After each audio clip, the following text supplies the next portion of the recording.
Recording in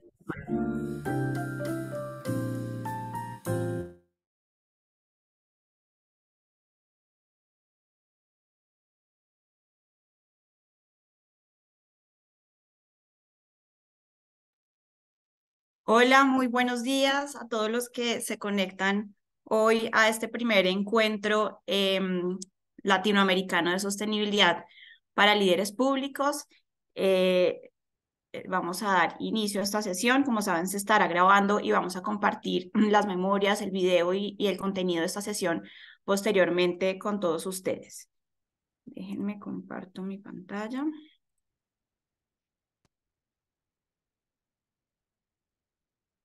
La agenda que tenemos para el día de hoy es, vamos a iniciar con una presentación de contexto para hablar de cómo está avanzando este panorama de regulación y normativas y políticas públicas a nivel global y a nivel latinoamericano y cómo eso está influyendo en el rol del servidor público en esta agenda. Y después vamos a dar paso a dos paneles. Primero, un panel para hablar sobre la importancia del enfoque de impacto en la política pública sobre sostenibilidad. Posteriormente, un panel sobre herramientas para promover la sostenibilidad corporativa desde el ejercicio público.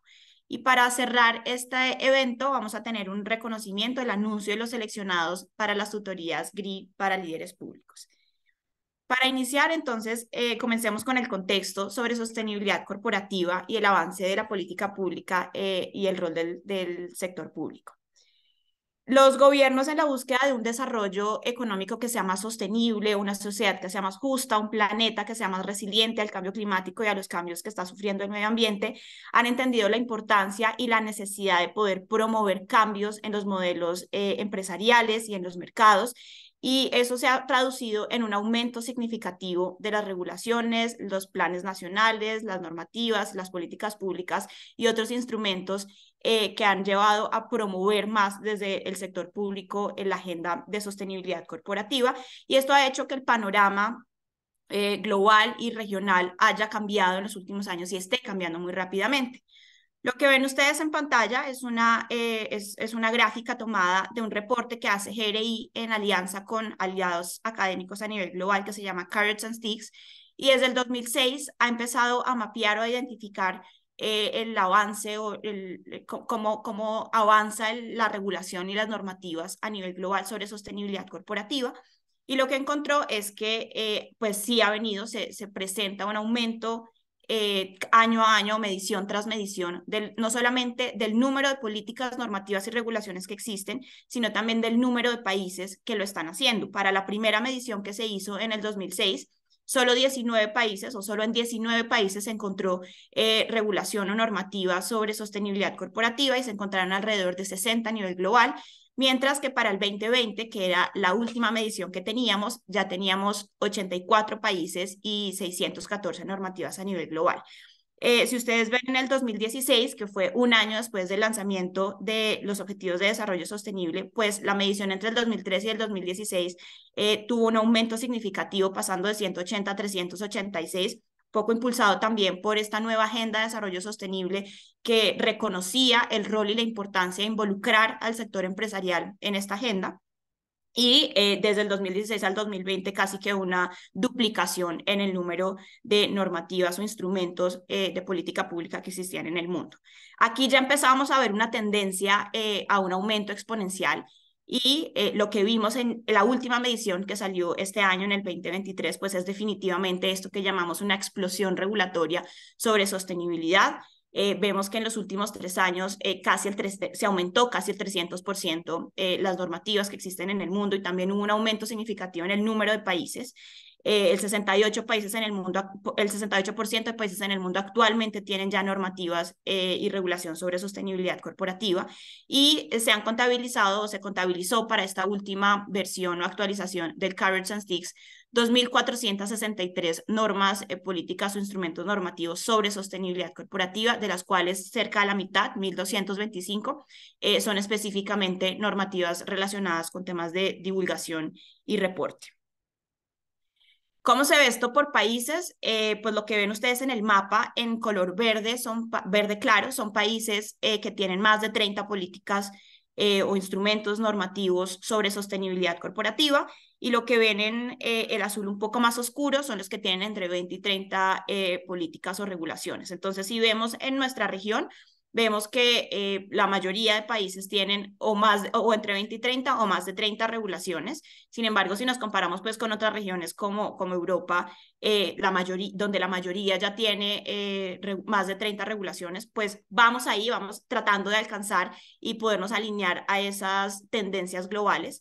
Y si lo vemos en el número de normativas que existen, pues vemos que definitivamente Europa es quien nos lleva a la delantera con 776 regulaciones o políticas, seguido por Asia-Pacífico, que tiene 556, y Suramérica, en tercer lugar con 234. Entonces, si bien vamos un poco más atrasados que Europa, pues lo que muestra la tendencia creciente es que estamos avanzando en esa misma dirección de poder aumentar la regulación, las políticas, las normativas, los planes que existen desde el sector público en temas de sostenibilidad corporativa. Sin duda lo que hace más bulla o de lo que se habla más en la agenda pública es sobre el aumento de la regulación desde el regulador financiero. Y tenemos ejemplos concretos en nuestra región, la CMF con su norma, la Superintendencia Financiera de Colombia con la circular, que hacen obligatorio o que requieren a los listados del mercado de valores divulgar información. Entonces, como se ha hecho tanto énfasis en estos avances y en este rol que ha tenido el regulador financiero y las bolsas de valores en poder promover esto desde el mercado público de valores, se tiende a pensar que esto es una tendencia que solamente está siendo liderada un movimiento que está ocurriendo solamente en términos del regulador financiero o de los mercados públicos de valores. Sin embargo, lo que nos muestra también Carrots and Sticks es que en total, digamos, sumando las bolsas de valores y el regulador financiero, solamente es casi el 17% de las normativas que existen. La realidad es que son las entidades de gobierno, los ministerios, digamos, el gobierno en general, los que están liderando este avance en regulación y políticas de sostenibilidad corporativa, y que hay otros actores que también están influyendo en esta agenda. Están los organismos internacionales, están las agremiaciones o los grupos por industrias, y con menor medida también organizaciones regionales, bancos centrales, ONGs, academia o entidades de investigación. Entonces, esta es una agenda desde la regulación que está siendo impulsada por distintos actores, no solamente desde la discusión del regulador financiero. Y si hacemos el zoom in en lo que está pasando en nuestra región en Sudamérica, pues lo que vemos es una tendencia muy similar a la global, donde incluso tiene más preponderancia o participa de manera más importante el gobierno en el desarrollo de este tipo de regulación y normativas que el regulador financiero o las bolsas de valores. Si vamos a ver cómo está o qué está pasando en términos de temas, pues lo que vemos es que definitivamente sí hay un foco en regulación o en normativas para temas ambientales, que es la que ven en el verde más oscuro.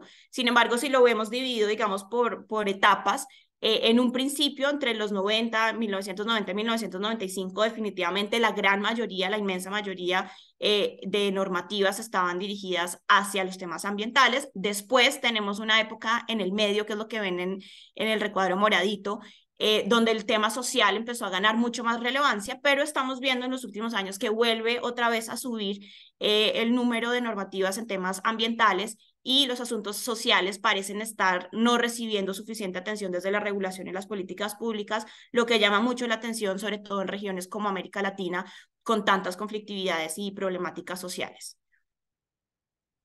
¿Qué significa este nuevo contexto para los líderes públicos o este cambio que hemos visto y el contexto actual en el que estamos? Lo primero es que hay una necesidad de que el servidor público, el líder público, el funcionario público pueda entender la agenda de sostenibilidad corporativa y qué significa eso desde su rol. ¿Qué significa la sostenibilidad corporativa desde mi rol en el Ministerio de Energía? ¿Qué significa esto desde mi rol en la Secretaría de la Mujer? ¿Qué significa esto desde mi rol en el Congreso? Que cada uno pueda entender desde donde está parado qué significa esta agenda y cómo puede aportar a esta agenda o promover esta agenda de sostenibilidad corporativa desde el enfoque que maneja en su cargo o en la entidad en la que esté.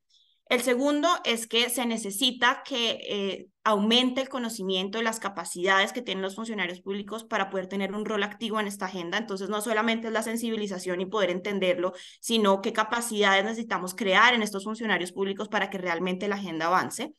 El tercero es una necesidad de alineación y armonización interinstitucional, lo cual es fundamental porque, como hemos visto, pues hay una explosión de normativas y si cada entidad, si cada pedacito del Estado empieza a crear su propia visión de la sostenibilidad, sus propios requerimientos, pues lo que va a hacer es saturar al mercado y empezar a generar una cantidad de requisitos que al final no van a poder ser cumplidos porque pues la empresa no tiene capacidad. Entonces, muy importante que puedan alinearse y armonizarse los requerimientos que empiezan a surgir desde distintas entidades de gobierno.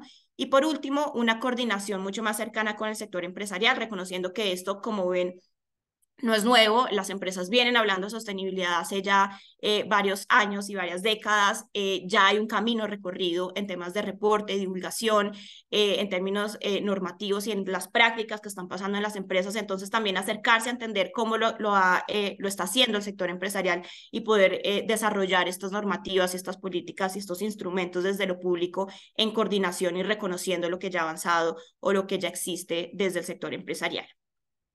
El tema de medición y reporte es muy importante dentro de esta discusión porque no es solamente promover mejores prácticas o promover cambios en la gestión, sino que se necesita desde el rol público información para poder tomar mejores decisiones normativas. Primero, porque la transparencia, la confianza y la eficiencia es importante para la eficiencia de los mercados. Si no hay suficiente información, los mercados no funcionan como deberían ser porque no hay confianza. Entonces, el rol del sector público ahí es entrar a poder requerir información para que el mercado, para que los grupos de interés tengan suficiente información para tomar decisiones y esto genere confianza en los mercados, pero también reduzca las conflictividades sociales y acerque a la sociedad y a las empresas. El segundo es que una cultura de medición y reporte mejora también los mercados y las relaciones entre los grupos de interés y también informa mejor a los formuladores de política o tomadores de decisiones públicas sobre cómo avanzar esta agenda. Y por último, porque no se nos olvide que dentro de los ODS, en la meta 12.6 quedó reconocida la importancia de la medición y el reporte, específicamente como la importancia o la necesidad de que los estados promueven o alienten a las empresas, sobre todo a las grandes y a las transnacionales, a que incorporen información sobre sostenibilidad en su ciclo de presentación de informes. Tenemos muchos ejemplos en América Latina de cómo ya está avanzando, específicamente en temas de divulgación en América Latina. Aquí les traigo solo 4. En Colombia, por ejemplo, GRI trabaja con el Ministerio de Hacienda y Crédito Público para que las empresas con participación estatal reporten anualmente su gestión de sostenibilidad. Esto como una manera de liderar con el ejemplo, de poder decirle a las empresas estatales que empiecen este proceso o tener ejemplos para poder mostrarle al mercado cómo se hace. El segundo ejemplo, del cual nos van a hablar ahorita en el primer panel, es CEPLAN en alianza con GRI y el PNUD. Han creado el SDG Corporate Tracker en Perú como una plataforma, una referencia para poder pedirle a las empresas que reporten información sobre ODS alineados a los estándares GRI. En Chile tenemos la norma 461 de la CMF que ya está requiriendo a emisores de valores que incluyan indicadores y que hagan reportes sobre sostenibilidad en su memoria anual. Y el último ejemplo es el tema BIC, de lo cual también nos van a hablar en este primer panel que vamos a tener a continuación, que requiere a las empresas que han adquirido esta condición BIC que reporten información de sostenibilidad. Desde GRI reconocemos esta importancia o el importante rol que tienen las entidades públicas y los líderes públicos en poder comprender, entender, incorporar el tema de sostenibilidad y reporte dentro de lo que hacen. Por eso acompañamos este ejercicio desde distintos frentes, sensibilizamos funcionarios públicos y parte de ese rol es este evento donde queremos traerles y aterrizar ciertos temas de sostenibilidad para que puedan empezar a entender mejor esta agenda. También capacitamos en reporte, en rendición de cuentas, hacemos asesoría sobre cómo referenciar los estándares GRI en normativas, en políticas públicas, en planes nacionales y acompañamos y retroalimentamos la creación de políticas públicas y normativas. También generamos recursos de interés, 2 que les recomendamos especialmente que puedan consultar. El primero, Carrots and Sticks, de donde tomé las gráficas que vieron hoy y ahí pueden ver en mucho más detalle lo que se encontró para la medición del 2023. Es un documento que está gratuito y además dentro de la página web de Carrots and Sticks pueden ustedes acceder a un mapa interactivo donde pueden ir dando clic en los países para ver qué normativas hay por cada uno de los países medidos en este estudio. Y el segundo es el ABC de los estándares GRI para funcionarios públicos, que también está disponible de manera gratuita en la página web del GRI y en donde aterrizamos mucho más claro y detallado todos los temas de sostenibilidad y reporte para que un funcionario público que apenas está entrando a esta discusión o a esta agenda pueda entender de qué se trata. Entonces, ahora sí vamos a dar paso a nuestro primer panel para hablar de la importancia del enfoque de impacto en las políticas públicas sobre sostenibilidad. Y este panel va a estar moderado por Andrea Pradilla, directora de GRI para Latinoamérica, y la acompañan Germán Sarama, Natalia Hughes y Amaro Ángel Rivadeneira. Bienvenida, Andrea, y te cedo la palabra. Estefanía, gracias. Buenos días a todas las personas que en este momento nos están acompañando. Es para mí un privilegio poder moderar este panel. Quiero, antes de comenzar, hacer un agradecimiento y un reconocimiento muy especial a las organizaciones que hacen posible, que están apoyando la realización de este evento: PwC, la OCDE, CERAL, la Unión Europea y, por supuesto, la cooperación del gobierno de Suiza, SECO, sin la cual este evento no sería posible. Entonces, la responsabilidad de moderar el panel, la importancia del enfoque de impacto en la política pública sobre sostenibilidad, y tengo tres líderes regionales que me van a ayudar a analizar la relevancia del enfoque de impacto en el desarrollo de regulaciones, políticas públicas, programas estatales. Conectado un poco con esta explosión de la que hablaba Estefanía en regulaciones y que a mí me ha gustado llamar el tsunami regulatorio, porque puerta que abrimos, puerta donde hay hoy deseos de regular o ya hay regulación en curso, y cómo esto puede ser efectivamente un elemento esencial para avanzar en los objetivos y metas de desarrollo sostenible. A veces le oímos al sector privado, era mejor cuando era 100% voluntario, pero creemos que hay un gran valor en que se puedan alinear las agendas públicas y privadas en favor de estos escenarios. Entonces, sin más, quiero invitar a Germán Sarama, analista de política y punto focal para América Latina y el Caribe del Centro de Conducta Empresarial responsable de la OCDE, quien se conecta desde Chile, a Natalia Hughes, directora y fundadora de UHOP, quien se conecta desde Uruguay, y Amaro Ángel Rivadeneira, director nacional de seguimiento y evaluación del Centro Nacional de Planeamiento Estratégico de Perú, CEPLAN. A los tres, bienvenidos, y sin más, la idea es que hagamos tres rondas de preguntas y una ronda final de reflexiones, y quiero empezar entonces analizando un poco cuál es ese rol del Estado, y comienzo contigo, Germán. Desde el trabajo que vienes liderando desde hace varios años, ¿cómo ves tú ese rol del Estado en la promoción de la conducta empresarial responsable? Sí, muchas gracias, Andrea, y muchas gracias a todo el equipo de GRI por la invitación. Sin duda, creemos que los gobiernos tienen un papel, el Estado tiene un papel fundamental, ¿no?, para asegurar este entorno de políticas que fomente la conducta empresarial responsable. Y en esencia, esto implica que los gobiernos puedan incorporar unos principios y estándares en la medida en que creen un ambiente propicio, a través, como mencionabas, por ejemplo, de la regulación, pero también entran las políticas públicas, los reglamentos, los incentivos y los programas, ¿no?, del orden nacional.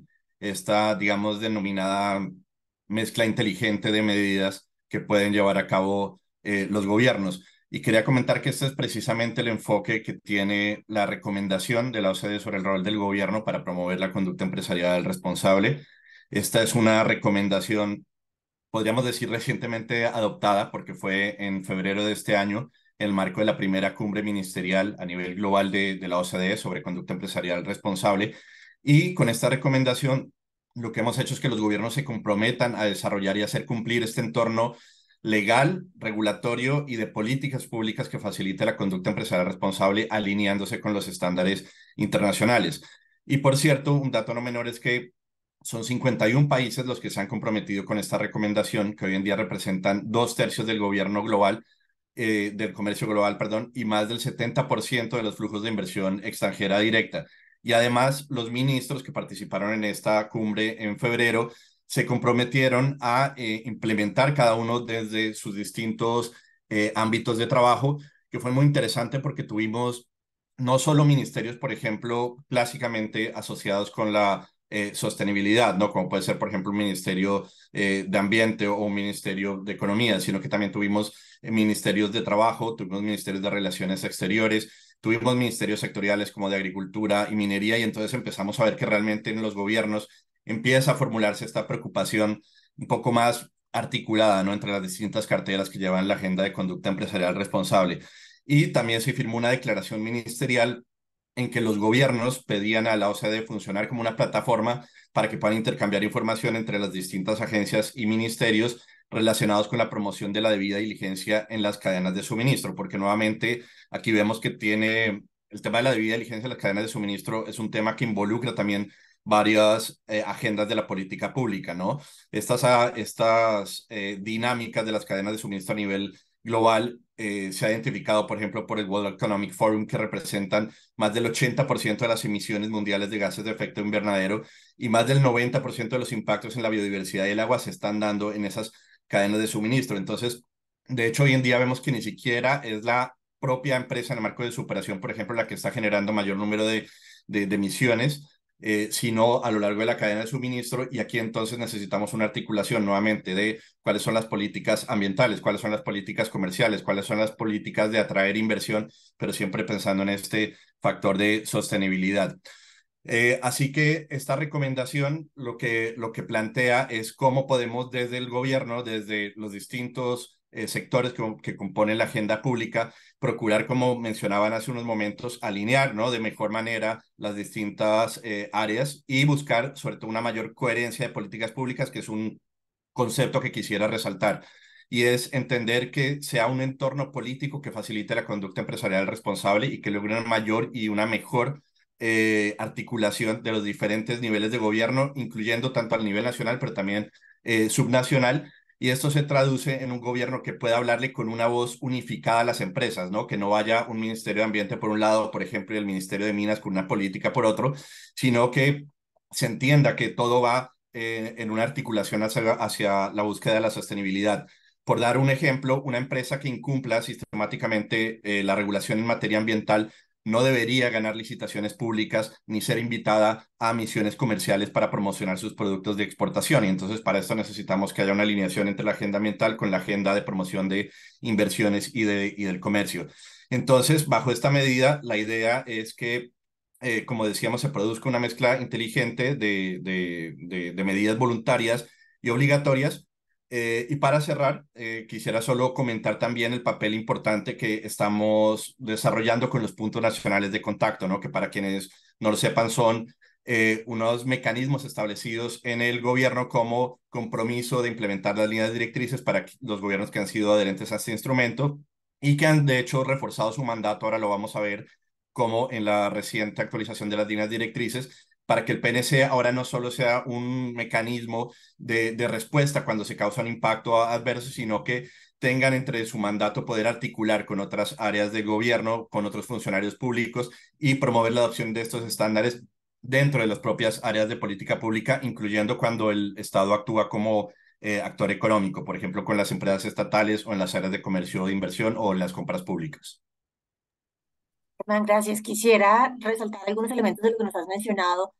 La OCDE siempre tiene, siempre es como este tanque de pensamiento de mejores prácticas, ¿no? De lo que sigue y de orientar la función de los servidores públicos, y me llama mucho la atención que se eleva la conversación a nivel ministerial, digamos que deja de estar en grupo de trabajo o en un comité y realmente se tiene esta primera cumbre que yo creo que es un reflejo de las necesidades que están teniendo los formuladores de política pública. Y los dos elementos que creo que hay que destacar acá es ese llamado que haces tú a la coherencia de las políticas públicas, no solo entre áreas dentro del Estado, sino en los niveles centrales y municipales o regionales, y esa mezcla inteligente de medidas voluntarias y obligatorias para que efectivamente se promueva. Amaro, quisiera pasar a ti y preguntarte en este momento, ¿cuál ves tú que es el rol del Estado? Con ustedes llevamos trabajando mucho tiempo y digamos que hemos hecho diferentes iteraciones. ¿Cómo lo estás viendo tú? Y cuál crees que es ese rol del Estado en esa promoción de las políticas públicas en el contexto también de lo que nos contaba Germán? Sí, sí. Bueno, en el mismo contexto y con una naturaleza que se tiene en Perú, bajo este marco internacional de la Agenda 2030, nosotros hemos aprobado recientemente en una actualización de un plan estratégico de desarrollo nacional, con una mirada de visión de futuro al 2050, pero su base está centrado en la Agenda 2030. Y lo menciono porque dentro de este proceso de articulación, porque bien lo dijo este Germán, tenemos un mecanismo ahí de articulación desde la Agenda 2030, el Plan Nacional y los instrumentos de políticas y planes que tenemos en el país, como son planes sectoriales, planes territoriales y las políticas nacionales. Y entre ellos contemplamos la participación para construir estos instrumentos de cuatro grandes actores. El Estado de por sí, desde donde inician las convocatorias para hacer estos o generar estos instrumentos, en la parte privada, en todos estos instrumentos siempre es participativo, donde estén constantemente según el instrumento y según la temática a la cual ellos puedan contribuir. Está el grupo empresarial representado, creo que como en todo país, representados por organizaciones, llámese CONFIE, Sociedad Nacional de Industrias, Perú Sostenible, diferentes organizaciones, y además participa la sociedad civil y la academia, ¿no? Entonces, con la parte empresarial, además de la naturaleza por el cual cumplen el fin de su organización, estamos trabajando también cómo es que contribuyen al desarrollo sostenible, ¿no? Cómo desde las iniciativas que ellos mismos tienen, y que es algo muy interesante. Si bien desde el Estado debemos promover y a eso apuntamos, porque estamos en esas constantes coordinaciones, pero también como organización o grupo empresarial, con este sentido de contribuir no solo en nuestro territorio, en el país, sino en general al mundo, también están organizados y generan este espacio, como lo dijo Germán, hay un espacio ahí casi como de castigo, que nos agrupamos todos los empresarios, y quien no se incorpora a este mecanismo de desarrollo sostenible, bueno, ahí hay una mirada de con quién hago convenios, con quién trabajo un proyecto. Y esto hace que se sumen cada vez más a esta iniciativa que ellos mismos han generado y desde la cual nosotros los estamos convocando para también hacerlo masivo, no solo en algunas temáticas, sino que en todo el territorio por la misma naturaleza también de las empresas, no solo las grandes empresas, las pequeñas empresas, todos se sumen a este esfuerzo, ¿no? Entonces, desde el Estado estamos con políticas nacionales, centrándonos en temas, por ejemplo, tenemos la Política Nacional del Ambiente, donde se tiene todo un desarrollo de este tema del desarrollo sostenible, disculpe la redundancia, y con activa participación del grupo empresarial. Ahorita estamos trabajando en una política nacional energética. Ahí tenemos otro trabajo y coordinado.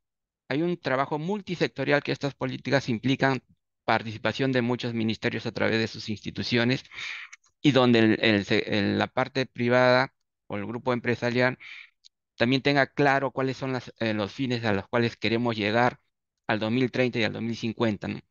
Cómo es que no solo desde las políticas que se emiten desde el lado público, también implica la participación de ellos y el compromiso, sobre todo el compromiso de que cumplan y aportan a estas medidas que se dan desde las políticas nacionales. Por eso este gran marco de la Agenda 2030 y el instrumento de largo plazo que tenemos, el Plan Estratégico de Desarrollo Nacional, nos lleva a converger a UNISA, todos agrupados, llevar a estos resultados que esperamos. Y como bien lo dijo en la primera ponencia, ¿no? Con la meta 12.6, desde que el Estado se promueva esta participación y se ejerza una gran directiva de iniciativas desde el lado empresarial que lo vienen haciendo. Mencioné algunas de las grandes organizaciones, sino que también están promoviendo iniciativas, ya no solo en el ámbito desde donde estamos generalmente como gobierno central, la capital, sino en el territorio. El grupo empresarial está llevando iniciativas y estamos viendo como Estado cómo es que podemos extrapolar eso, llámese mecanismos que regulen esto y de una orientación en general al país de cómo es que sí podemos trabajar juntos, Estado y grupo empresarial, más los otros actores, academia, sociedad civil. Solo con ello culmino, Andrea. Gracias. Gracias, Amaro. Creo que traes un poco a la realidad, un poco lo que nos decía Germán de la importancia de ir hacia los niveles y en esa construcción multiactor, ir generando ese deseo o ese miedo de no estar y las ganas de querer estar en estos procesos. Germán, quisiera volver a ti un poco, digamos que tú lideras un poco esa generación de conciencia y esa implementación alrededor de las líneas directrices de la OCDE para empresas multinacionales. ¿Cómo ves tú que debe aproximarse ese desarrollo de políticas públicas alrededor de la sostenibilidad empresarial para que realmente se pueda integrar ese enfoque de impacto frente a la conducta que se espera de una empresa? Sí, Creo que con esta reciente actualización de las directrices, que por cierto también ya ahora están disponibles en español, se ha hecho mucho énfasis en esta articulación gobierno-estado para sacar adelante la sostenibilidad de la conducta empresarial responsable, ¿no? Y hablar de una sostenibilidad en donde las políticas públicas obviamente son un elemento crucial. Entonces, como ustedes saben, las directrices de hecho son recomendaciones de los gobiernos hacia las empresas, pero también representan un estándar internacional para los gobiernos en la medida en que puedan establecer un marco que ofrezca mayor certeza para desarrollar los negocios, ¿no? Y esto implica no solo el marco jurídico en el estricto sentido de la regulación, sino también desde una política amplia que aborde la sostenibilidad de manera integral. Y por eso insistíamos en este concepto de la mezcla inteligente de medidas, ¿no? O el smart mix, como lo llamaba el profesor Ruggie. De cualquier manera, lo que sí hemos visto y creo que tenemos como unas mediciones bastante similares a las que nos presentaba Estefanía en el comienzo, por ejemplo, en que el 68% de los países del mundo ya tienen una regulación en materia SG o de sostenibilidad y nosotros tenemos que además el 75% de los países OCDE ya tienen o están introduciendo normativas específicas sobre debida diligencia frente a la responsabilidad en las cadenas de suministro, ¿no? Entonces, un poco abordando la pregunta de cómo incorporar este enfoque de impacto es abordar justamente la responsabilidad compartida de gobierno y empresas frente a las cadenas de suministro globales, en donde es muy necesario que por una parte desde los gobiernos haya unas políticas, unos programas, una regulación adecuada y por otra parte para las empresas un marco de certeza, ¿no? Jurídico, pero también un marco de certeza operativa en donde sepan qué se espera y qué deben esperar a su vez de sus relaciones comerciales.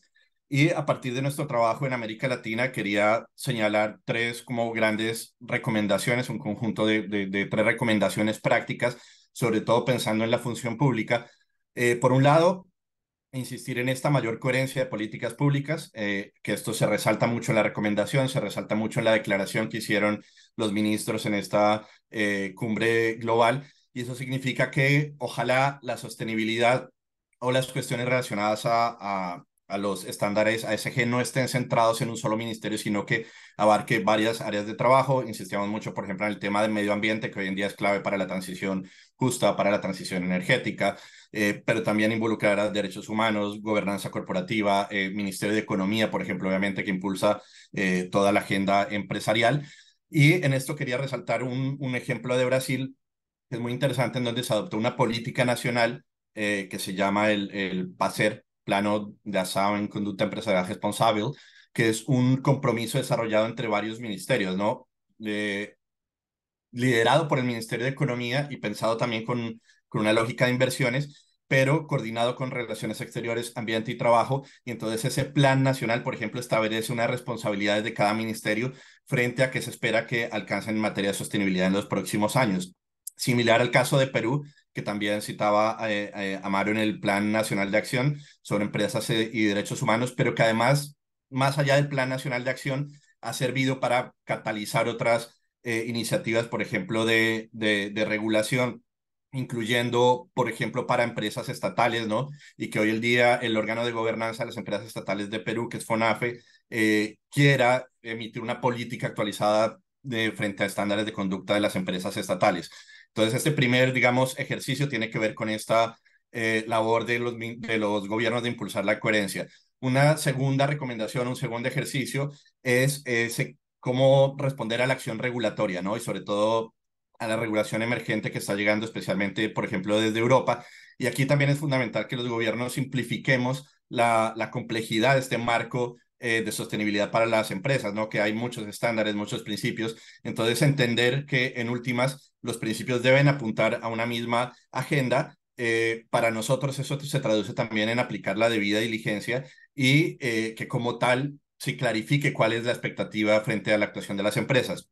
Y en este caso quería hablar de una política interesante, política y regulación al tiempo, que es en el caso de Chile en torno al cierre progresivo de las centrales de carbón, en donde se ha establecido una estrategia de corto, mediano y largo plazo a partir de la estrategia de transición justa 2050, que ha incluido recomendaciones específicas sobre cómo llevar a cabo la debida diligencia en materia ambiental, en materia social, y por ejemplo que esa transición no afecte a los trabajadores, pero tampoco a las comunidades, y por supuesto privilegiando el marco ambiental, ¿no? Desde la política y desde la regulación. Y finalmente, una tercera recomendación que tiene que ver con implementar la sostenibilidad desde el comercio y la inversión. Ese es un tema bastante novedoso, podríamos decir, en América Latina no tenemos demasiados acuerdos comerciales o tratados de inversión que incluyan específicamente la cuestión de sostenibilidad, como por ejemplo a nivel de cláusulas, pero sí hemos visto que ya hay una tendencia a empezar a abordarlo. Y un ejemplo reciente y muy interesante que se ha liderado en articulación con los puntos nacionales de contacto de la Alianza del Pacífico, de Colombia, Costa Rica, México y Perú, es crear un grupo de trabajo sobre conducta empresarial responsable que hace foco en la sostenibilidad y en la debida diligencia en el marco de la Alianza del Pacífico, y ese grupo de trabajo está articulando con otros comités de la alianza y apuntando a reuniones técnicas para que en los distintos escenarios de discusión de la implementación del acuerdo y de la renovación de ciertos acapites del acuerdo se ponga en el centro la sostenibilidad. Entonces vemos que esa es una tercera área de incidencia que es muy interesante y bueno, de alguna manera para explorar, ¿no? Y para tratar de, como decimos, buscar esa mayor coherencia en todas las esferas de actuación de la política pública.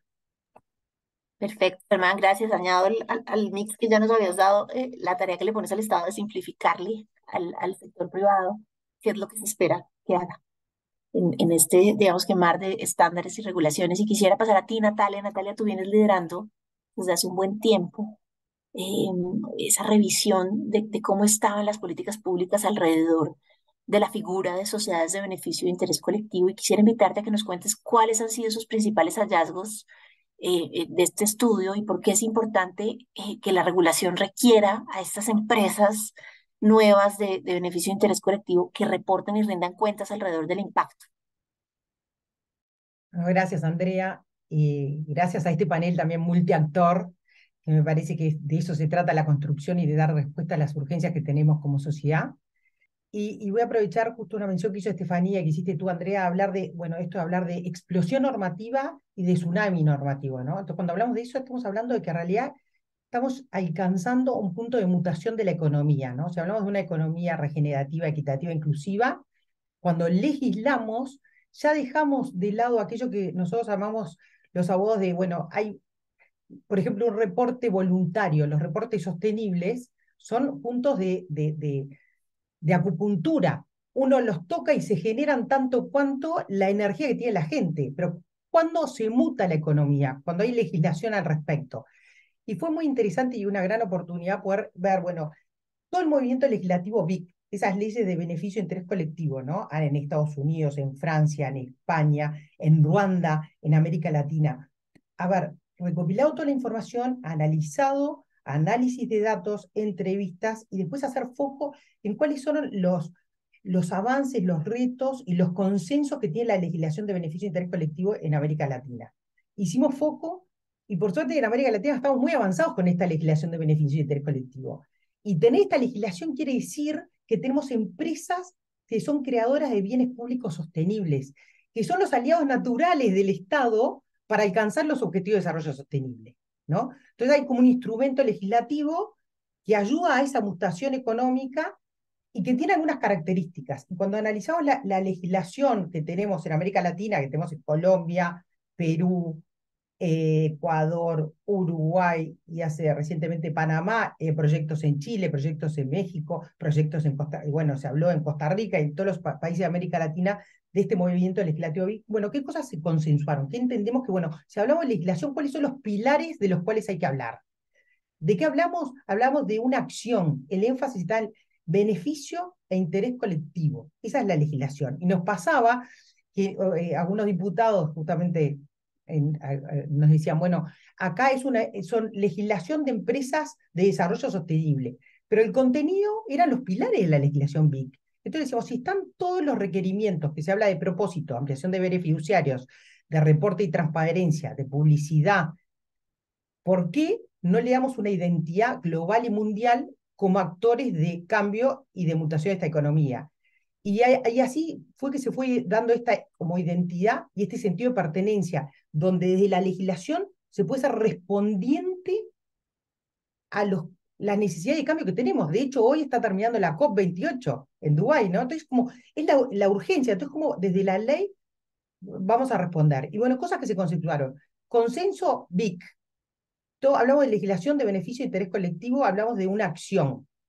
Otro tema que está consensuado es ponerle como la denominación después de no se crean nuevos tipos sociales, se hace como un ensamblaje de los tipos existentes, desde las sociedades comerciales existentes, las sociedades mercantiles y todo, entonces se mantienen los países.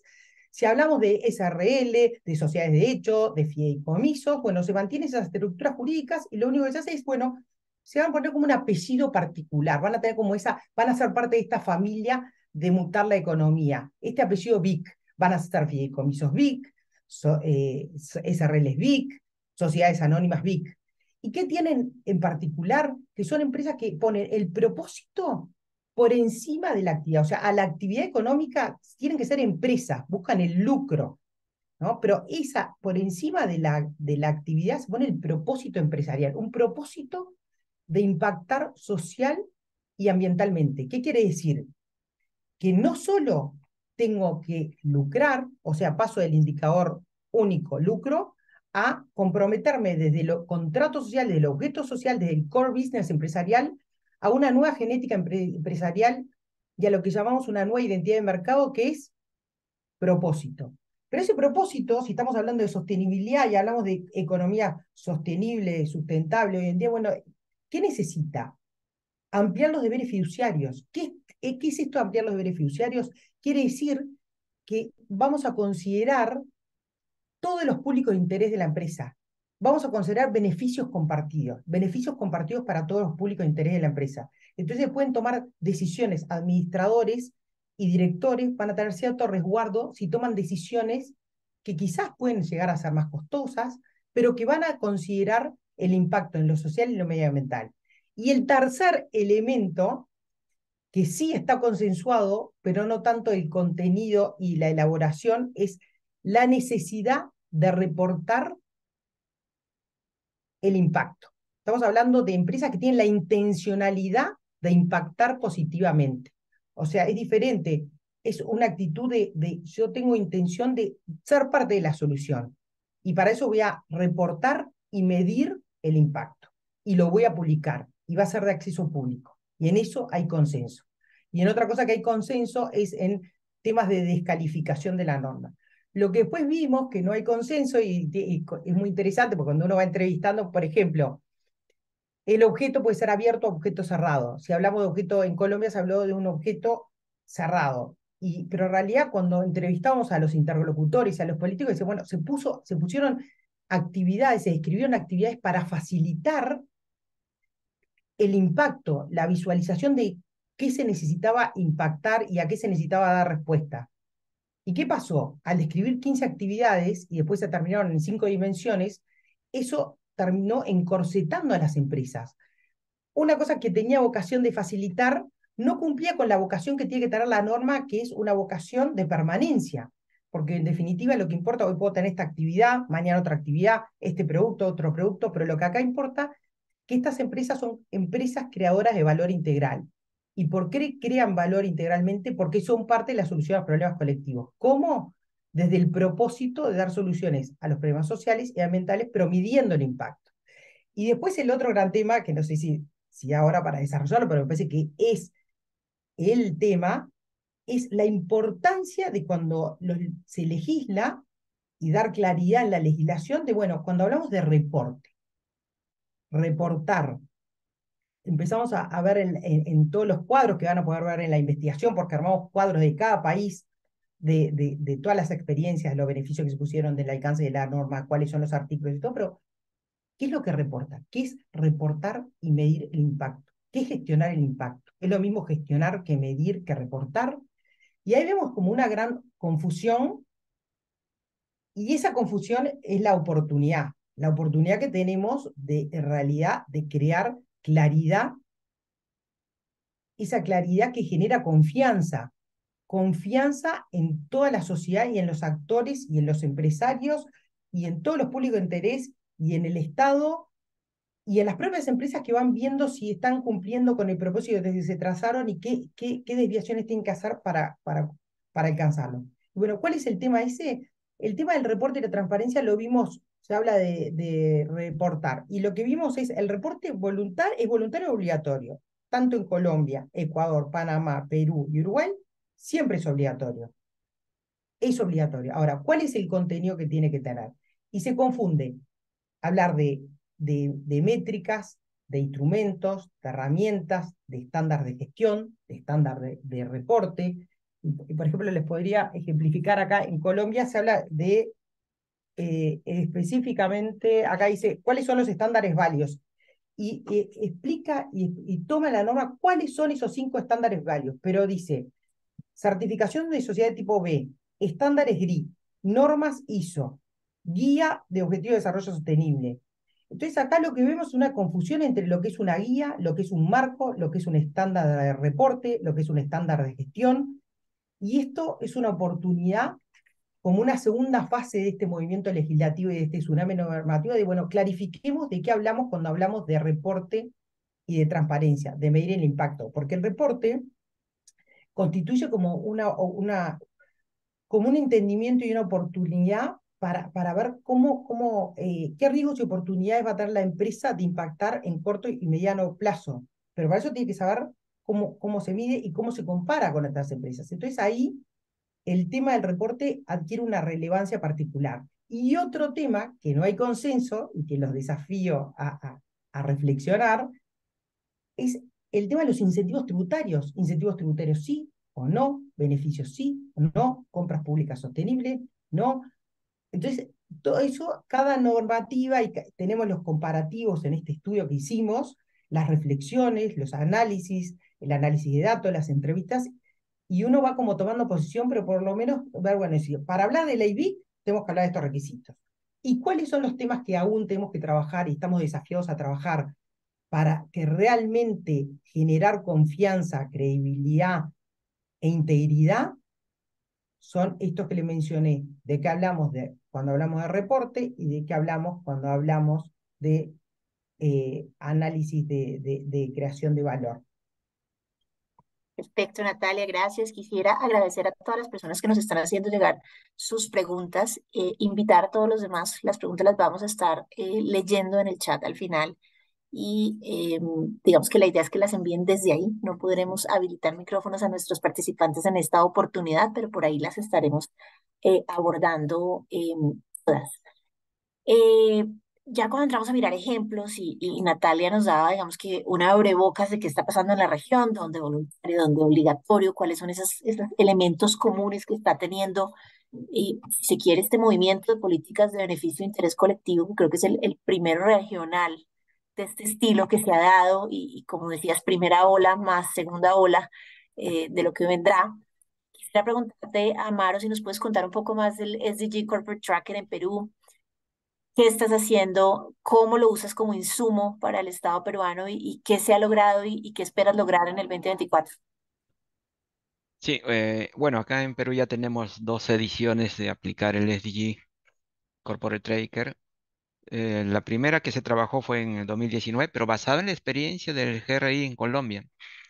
Entonces, con PNUC Perú, basada en esa experiencia, es que ya en alianza también con CEPLAN y con otros actores deciden hacer este trabajo en el 2019, donde participaron 76 empresas. En una segunda edición se trabajó en el 2022, ya desde febrero, y ya se hizo más masivo, ya no solo era PNUC Perú, también ese plan, también UNICEF, el coordinador regional de las Naciones Unidas, todos en conjunto, y hizo más extensivo este proceso participativo empresarial. Bueno, registraron 250 empresas porque esto fue en una plataforma web, pero luego de un proceso de validación, porque no todo se culminaba en responder, se quedaron con 126 empresas. ¿Qué quiere decir? Comparado a 2019 se incrementó en 50 más, ¿no? Entonces, con esta información se ha podido identificar, por ejemplo, que el 35% de las grandes empresas son las que han registrado este corporate tracker y, bueno, la microempresa un 36% y la mediana empresa un 11%. Y el sector donde más han registrado información son los servicios generales. También la parte textil, minería y hidrocarburo. Y bueno, en la parte de telecomunicaciones solo un 4% y hotelería un 4%. Pero lo importante de aplicar el SDG Corporate Tracker es que se incluyó un módulo de eh, niñez y adolescencia, considerando el compromiso que tiene el grupo empresarial también para, a través de sus lineamientos, protejan también al niño y adolescente. Entonces se identificó cómo es que ellos participan en estos procesos. Es algo, un diferencial comparado al del 2019, ¿no? Además, en este proceso se redujo en cierto modo el número de preguntas en un 50% luego de esta primera experiencia, ¿no? Para darle mayor calidad al documento. Otro elemento importante es que se tomó en cuenta muchos indicadores, entre ellos del GRI, estuvo más alineado y además se hizo consulta sobre medición de impacto. Entonces, hay una mayor estructura en este proceso y bueno, trató de llevarse a todo el territorio en el país, pero la mayor cantidad de empresas que han registrado se centró principalmente en dos departamentos, en Lima y en Arequipa, pero sí tuvo un alcance nacional. Entonces, dado que esto fue un inicio, un segundo inicio, ya se está interiorizando en todo el país este proceso por el lado del grupo empresarial. Y donde más han respondido la encuesta, se ha identificado que está más en el ODS 8, por ejemplo. Un 25% es el más alto sobre el tema de empleo. Y también sobre el consumo, que es en el ODS 12 un 23%. Entonces, es muy importante esta información porque dentro de las consultas también se hizo un comparativo. Yo en la primera intervención hice referencia a una visión de futuro que tenemos al 2050. Y como también había mencionado, el grupo empresarial de parte de ellos por iniciativa también han ido incorporando sus mecanismos del desarrollo sostenible. Entonces, la respuesta que se obtuvo es, están más identificados con los ODS y eso es bueno, ¿no? Porque también nos complementa y ya con mirada a país y ya con los mecanismos internos nos permite fortalecer. Entonces, digamos, Estado, grupo empresarial, vamos en un buen ritmo y esperamos solidificar este trabajo común. Y bueno, tenemos más información que desde PNUD han centralizado estos cuadros y estos datos. Bueno, ya en una próxima fecha vamos a, desde PNUD, a compartir el resultado de aplicar este DG Corporate Tracker. Y bueno, toda esta información nosotros lo tenemos para hacer un trabajo que, considerando que Perú ha sido seleccionado para presentar el Informe Nacional Voluntario en julio de 2024 en el Foro Político de Alto Nivel en Naciones Unidas, basado en el informe que, que nos remita de este reporte, que nos remita PNUD, va a ser perdón, incorporado en este INB, pero más allá de un reporte es cómo generamos este mecanismo de acción en conjunto, ¿no? Y para eso tenemos esta cooperación donde hemos participado en mesas de trabajo, donde el grupo empresarial está interesado en aportar y a mejorar las condiciones que se tienen en el país. Y hacemos y nosotros este referente como centro de información y de, sobre todo, regular las normas y metodologías en políticas, de tener esa perspectiva de que el trabajo que ellos vienen haciendo, las iniciativas que vienen trabajando, se plasmen, Dios mediante, en documentos ya o en normas que permitan regular en todo el país, ¿no? Y justo con ellos vamos a viajar al interior del país a interiorizar más, trabajar con las cámaras de comercio que se tienen en el Perú. Entonces, estos resultados nos permite tener una hoja de ruta para los siguientes años, ¿no? Y bueno, además tenemos otros instrumentos para acelerar este trabajo de alcanzar lo más próximo en lo que es las metas al 2030, ¿no? Gracias, Amaro. Solo eso. Muchas gracias. Este panel ha generado muchísimas preguntas, entonces voy a hacerte una más yo a ti, Natalia, y voy a pasar a las preguntas del público para que todos lo tengan presente. La función de preguntas y respuestas también han llegado preguntas y todos pueden acceder a las respuestas que el equipo ha venido dando, en particular para aquellas participantes interesados en conocer más acerca del programa de negocios competitivos y el reporte para pymes y proveedores. Natalia, en esta investigación que tuviste que hacer de políticas públicas y de regulaciones de sociedades de beneficio e interés colectivo en la región, tuviste que ver todo lo que estaban haciendo todos los estados y entrar al detalle a ver qué estaba funcionando de pronto mejor. Quisiera pedirte tu ayuda identificando dos ejemplos adicionales de lo que estás viendo que se estaba haciendo, eh, eh, sobre cómo los estados estaban promoviendo entre las empresas la importancia de gestionar esos impactos en el desarrollo sostenible y cómo está llegando ese requerimiento de ese impacto que podamos hacer un poco más de zoom de pronto en un par de jurisdicciones.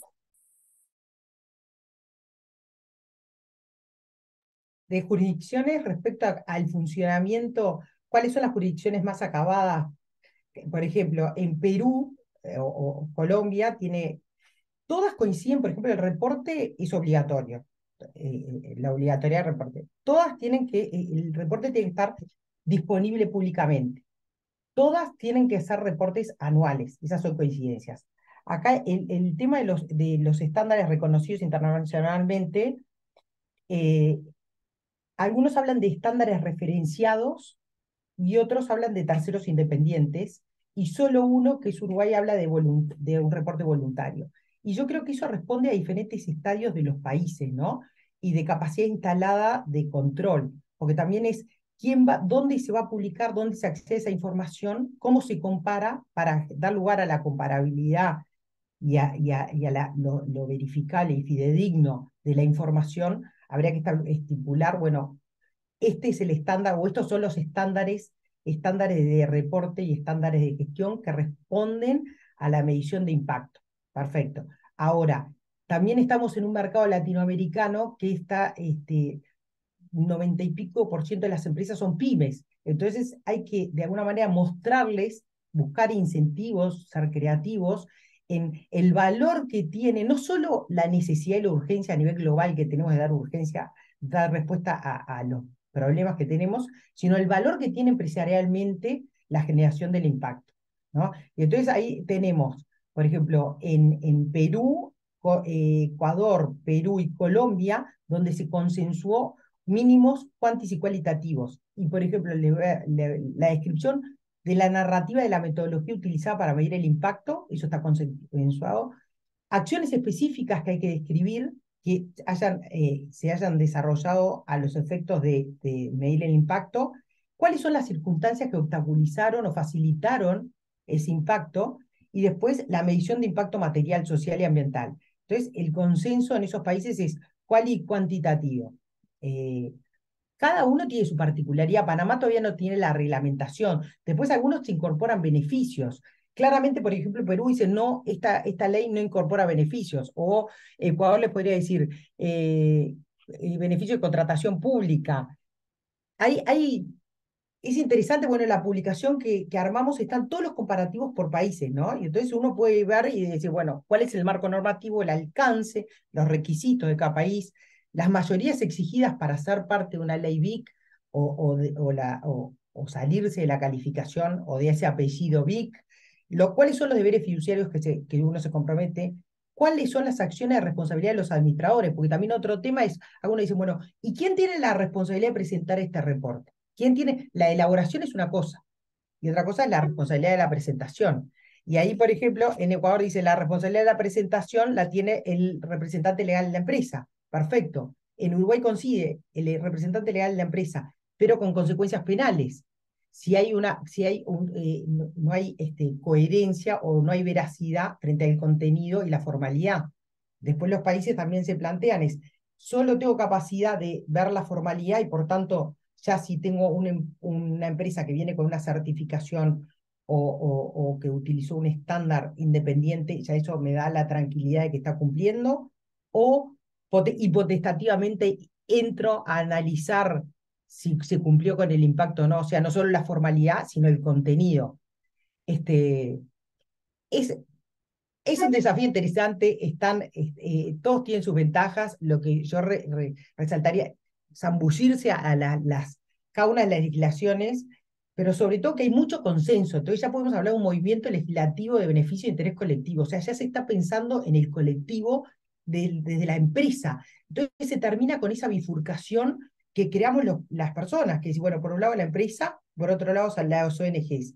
Y acá hay una nueva síntesis empresarial, que es una nueva genética empresarial, empresarios que deciden ser parte de la solución a los problemas colectivos, empresarios que deciden cumplir o crear bienes públicos sostenibles y ser aliados del Estado en alcanzar los objetivos de desarrollo sostenible. Acá el tema es que el Estado empiece a ver que tiene un aliado importantísimo en estas empresas para el compromiso que adquirieron. Es decir, bueno, si nos comprometimos a alcanzar los objetivos de desarrollo sostenible, acá tengo una herramienta que no puedo descuidar, que tengo que ver cómo la motivo, la incentivo y le facilito. Como decía al principio Estefanía, dijo, claro, la bulla que se hace a veces desde el lugar de los números, ¿no? Los factores ESG y todo. Acá hay que hablar de doble materialidad. Es muy importante ver el análisis de la doble materialidad. Acá tenemos que ver la empresa cómo también afecta a la sociedad y el medio ambiente. Bueno, dejo por ahí porque me parece apasionante el momento que estamos viviendo. Es apasionante. Yo creo que nunca ha habido un mejor momento para dedicarse a estos temas, pero tampoco ha habido un mejor momento, digamos, que para que los reguladores vayan aprendiendo de estos temas y vayan buscando ese mix inteligente. Una de las reacciones más frecuentes que uno oye del sector privado cuando le contamos que este tsunami de regulación y de políticas públicas está llegando pero no se hablan entre sí, las entidades. Algunos de ustedes al comienzo, ambiente me pide una cosa, la autoridad tributaria otra, el Ministerio de Empresas otra. Yo quisiera abordar una de las preguntas del público y acotarla un poco. ¿Cómo creen que se pueden articular las diferentes regulaciones y políticas públicas que ya existen, teniendo en cuenta que algunas se contraponen y en ese orden de ideas también las entidades? ¿Cómo hacer para que existan regulaciones y políticas públicas unificadas? Y los invitaría a darnos una acción concreta. Es decir, si ustedes tuvieran esa varita mágica para hacer que eso pasara, ¿cuál sería esa acción concreta que ustedes le pedirían a todos los estados y a todos los funcionarios que nos están oyendo que implementen para lograr efectivamente esa coherencia entre las políticas públicas? Comienzo contigo, Germán, porque representas la OCDE, que es el de las políticas públicas, y después quisiera oír a Maro y a Natalia. Sí, esa creo que sin dudas es una de las cuestiones como más complejas de abordar en muchos de los países, ¿no? De América Latina, que es armonización de las políticas, del marco regulatorio y también de la actuación de los propios entes de control y de las agencias de gobierno. Eh, Tal vez no lo diría desde la sustancia, pero sí desde la práctica, y lo que hemos visto en la práctica es que ha ayudado mucho abordarlo desde la cuestión de competitividad, ¿no? Porque esa puede ser una puerta de entrada para que los ministerios empiecen a armonizarse.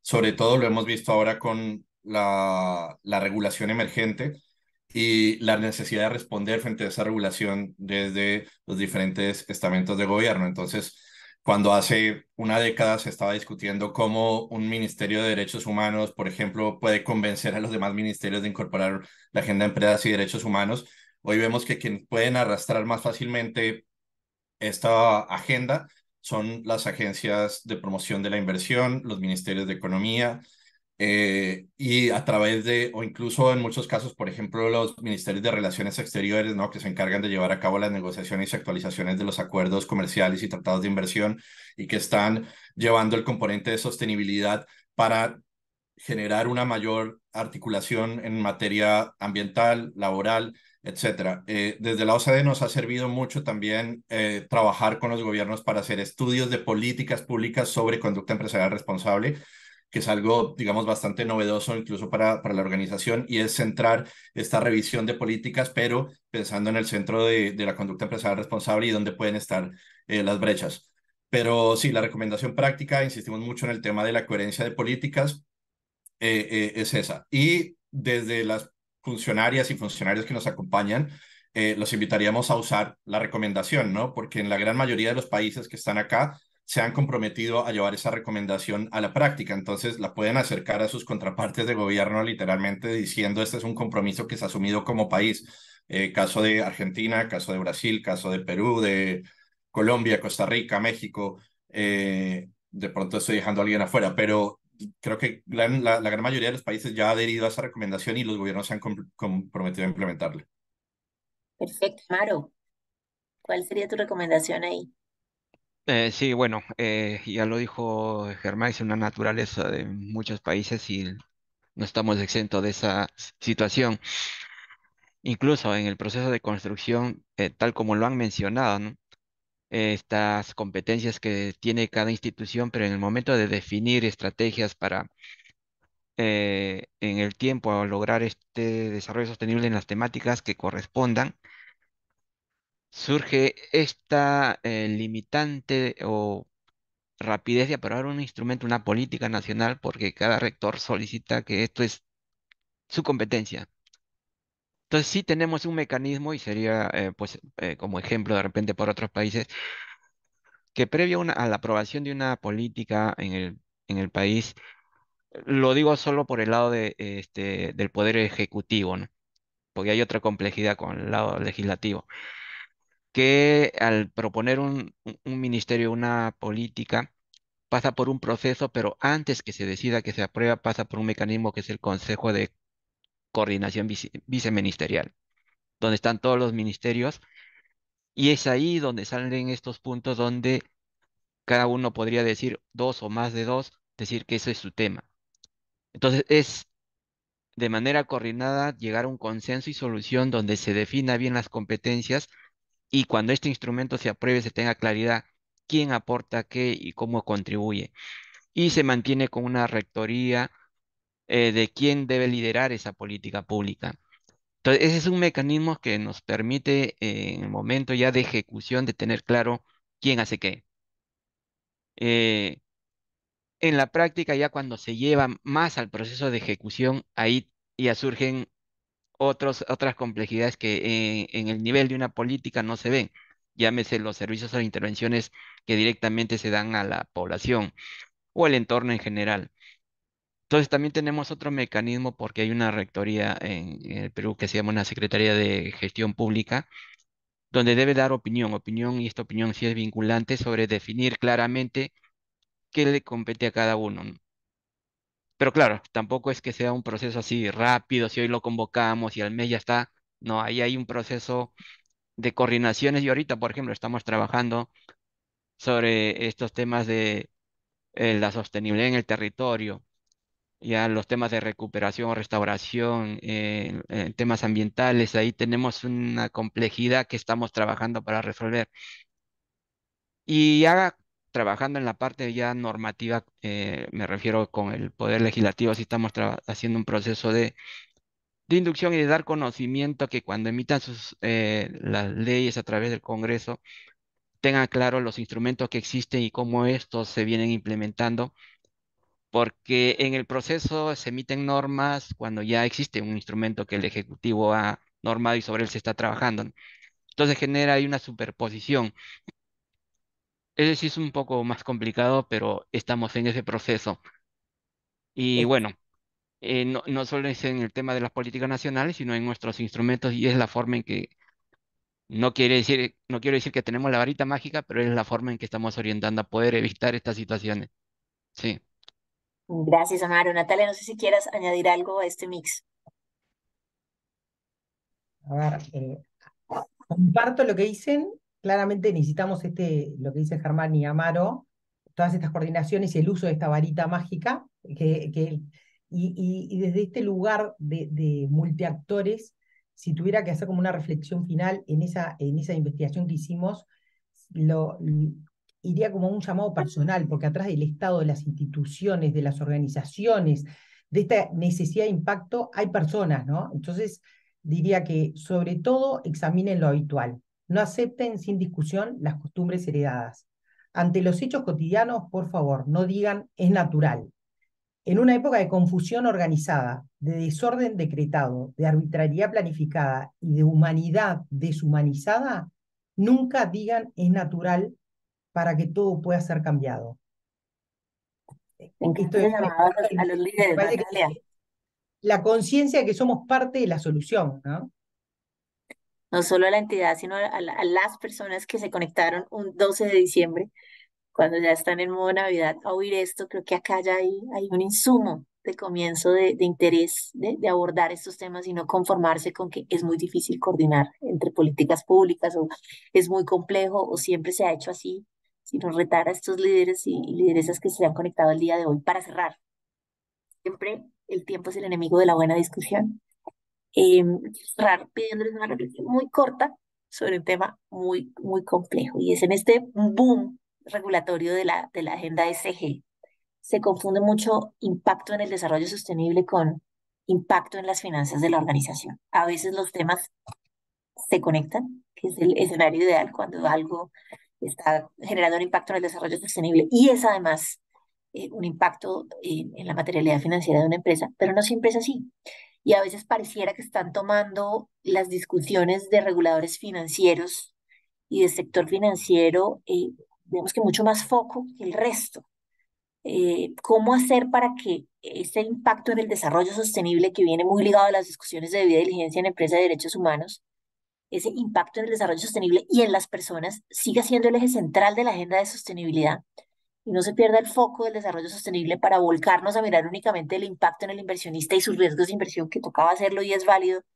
Y eso cómo se traduce de pronto en las diferentes supervisiones, ¿no? Mucho se ha ido a lo que está haciendo la Comisión del Mercado Financiero en un país, la Secretaría en otro país, acá la Superintendencia Financiera. Pero resulta que el espectro es mucho más amplio que eso. Entonces, cuál sería su recomendación para que no nos quedemos únicamente con la discusión ASG de lo que importa en términos financieros, solo como tip? Muchas veces el tema de derechos humanos no sale en las recomendaciones, en la materialidad financiera de una organización, ni siquiera se toca porque no se ve como un riesgo de corto plazo. Entonces, ¿cómo abordar esas discusiones e ir de alguna manera a lo que nos trajo a esto en primer lugar, que era poder llevar la mirada hacia el impacto en el desarrollo sostenible? ¿Qué reflexiones tienen? Los invito a cada uno a hacer ese cierre y lo dejaré abierto a quien quisiera comenzar, o si no, yo llamo lista. Natalia, si quieres comencemos contigo, que en las pasadas hemos comenzado con mi hermano, con Amaro. Bueno, es que me parece que ya no solo que hay evidencia de que son inescindibles los temas. Ya no existe tocar un tema económico sin pensar en lo social y ambiental. Y de hecho, agrego, la ley de beneficio de interés colectivo, en un momento se hablaba de impacto social o ambiental. No existe una ley de beneficio de interés colectivo que no piense, que hable de el impacto económico, social y ambiental. Ese trípode sostiene nuestra vida. Entonces ya, como diría, hay un trípode inescindible. No se puede, y cada uno tendrá su interés, pero en esto del multiactor, de conectarnos con un otro, lograr tener voz, y cuando alguien habla de las finanzas, sí, sí, lo entiendo, es importante. Hay otro aspecto, y mostrar evidencia de todo lo que importa ese aspecto. Y a veces con el mismo lenguaje que les llega a esas personas, porque tiene un mindset determinado. Entonces, bueno, con ese mindset, con esa forma de llegar con números, con estadísticas, bueno, a esa persona, una persona que tenga más sensibilidad social, dice, bueno, sí, hay una cantidad de flujo financiero que necesita de estas empresas que dan soluciones a los problemas sociales. Y que no sea, queda fea la palabra, pero creo que se entiende bien, un ninguneo, ¿no? Como, acá están los de las finanzas y ahí están los, bueno, no, no, acá estamos todos siendo partes desde diferentes roles, diferentes lugares e inescindiblemente unidos o más que nunca unidos. Lo que hay que buscar es cuál es el lugar que uno necesita ocupar para ser parte de esto, ¿no? Perfecto, Amaro. Sí, bueno, y tenemos un proceso complejo también lo dijo Natalia al inicio, ¿no? De no solo es los reportes o la información que se obtiene, sino además de cómo es que se mide, cómo es que se asegura que esto se vaya cumpliendo.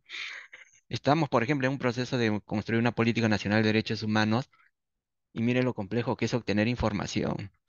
En cierto modo está esa demora porque cómo es que se sabe que no solo por el lado empresarial, hasta por el lado público, cómo es que mide si estás cumpliendo o no estándares y que se esté asegurando que se está velando por las personas en general. Entonces, la reflexión no solo va en este compromiso, sino que realmente esto se pueda plasmar, porque el siguiente nivel de que esto se cumpla es el reto más grande, ¿no? Por el lado público y privado. Y yo creo que en conjunto podemos llegar a este cambio que esperamos, no solo en el 2030, sino la sostenibilidad en el tiempo, ¿no? Solo eso, Andrea. Gracias, Amaro. Germán, cerramos contigo. Sí, sí, yo concuerdo con Natalie que este no es un tema que pueda, o no son temáticas que se puedan escindir, y viéndolo desde una mirada muy pragmática, esa no decisión obedece hoy en día también a una exigencia del mercado, ¿no? De los inversionistas, de los socios comerciales, como tú lo llamabas, Andrea, de ese tsunami también de regulación que está emergiendo y que en definitiva, llamémoslo cuestiones ESG, llamémoslo sostenibilidad, llamémoslo debida diligencia, pero es integrar al modelo de negocio la sostenibilidad, ¿no? Y que ese proceso se lleve de manera efectiva, no solamente en yo que estoy reportando, sino cómo demuestro que lo estoy llevando a cabo. Y de hecho vemos que la regulación europea apunta hacia eso, porque este año ya entró en vigor la directiva sobre reportes no financieros en materia de sostenibilidad, que va a ser en definitiva la antesala de la directiva sobre debida y diligencia obligatoria, ¿no? En materia de sostenibilidad corporativa. Entonces, de alguna manera, hacia allá está apuntando el mercado, hacia allá está apuntando la exigencia a las empresas que quieran permanecer o ser más competitivas y que no puedan escindir la gestión de riesgos ambientales, sociales y de gobernanza dentro, como decimos, de la estructura del negocio, incluso a nivel normativo local. Y por ahí veía una pregunta que solo quería mencionar brevemente. Las propias entidades de regulación ya están abordando, ¿no? El componente de sostenibilidad, y en el caso, por ejemplo, de Colombia, la Superintendencia de Sociedades anunció la semana pasada que la circular básica jurídica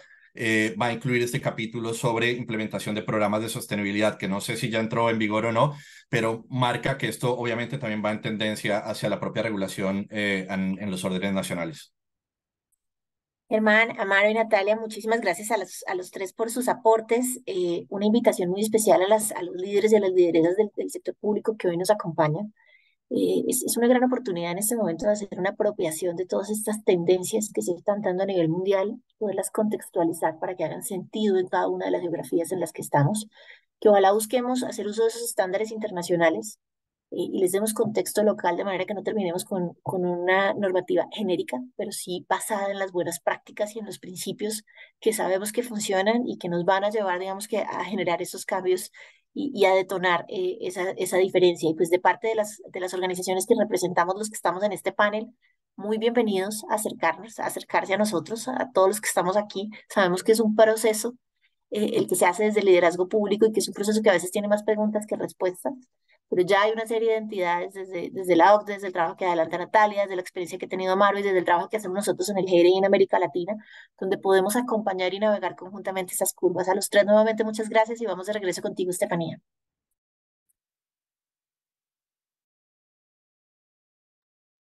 Muchas gracias. Muy interesante este primer panel, un abrebocas muy importante para lo que vamos a contarles al cierre sobre tutorías GRI. Y ahora para este segundo panel sobre herramientas para promover la sostenibilidad corporativa, invito a Margarita Casas, quien va a moderar este panel, y Antonio Faúndez, quien va a ser de panelista. Lastimosamente, Juan David Duque se le presentó un inconveniente de último momento y no nos va a poder acompañar hoy. Pero Margarita y Antonio, bienvenidos. Y te cedo la palabra, Margarita. Gracias, Estefanía. Creo que no puedo activar mi cámara, creo que necesito activación desde ustedes. Perfecto. Excelente. Muchas gracias. Bueno, buenos días. Muchísimas gracias a pues Andrea y Estefanía de todo el equipo de GRI por esta invitación para moderar este espacio con Antonio. Desde PwC estamos muy contentos no solamente en la participación que tenemos en este espacio de hoy, sino también porque hemos venido trabajando durante el último año arduamente en la elaboración de 4 documentos de política en un ejercicio para entender los avances que se han dado en la región en conjunto con otras 11 prácticas de nuestra región latinoamericana y de Centroamérica, para conocer cuáles son los avances y recomendaciones que podemos dar a funcionarios públicos sobre 4 temas que son fundamentales. Uno es derechos humanos, otro es de compras públicas sostenibles, otro es objetivos de desarrollo sostenible y otro es transparencia tributaria y fiscalidad sostenible, que es el espacio que vamos a tener hoy con Antonio. Estos documentos serán material obligatorio de estudio para todos los líderes en el sector público que se animen a tomar el programa de tutorías de GRI para líderes en el sector. Entonces, pues bueno, sin más, quiero darle la bienvenida a Antonio. Antonio es doctor en Derecho y profesor de Derecho Tributario de la Pontificia Universidad Católica de Valparaíso. Sus investigaciones en sostenibilidad tributaria han sido publicadas en los journals más importantes a nivel mundial y actualmente está asesorando a la administración tributaria en Chile para establecer cuáles son esos indicadores de sostenibilidad tributaria que se requieren para poder lograr una adecuada fiscalización de los contribuyentes. Antonio, bienvenido. Me encantaría que saludes, por favor, a nuestra audiencia que viene de diferentes países en la región. Gracias, Margarita. ¿Se escucha bien, cierto? ¿Sí? Te escuchamos perfectamente. Perfecto.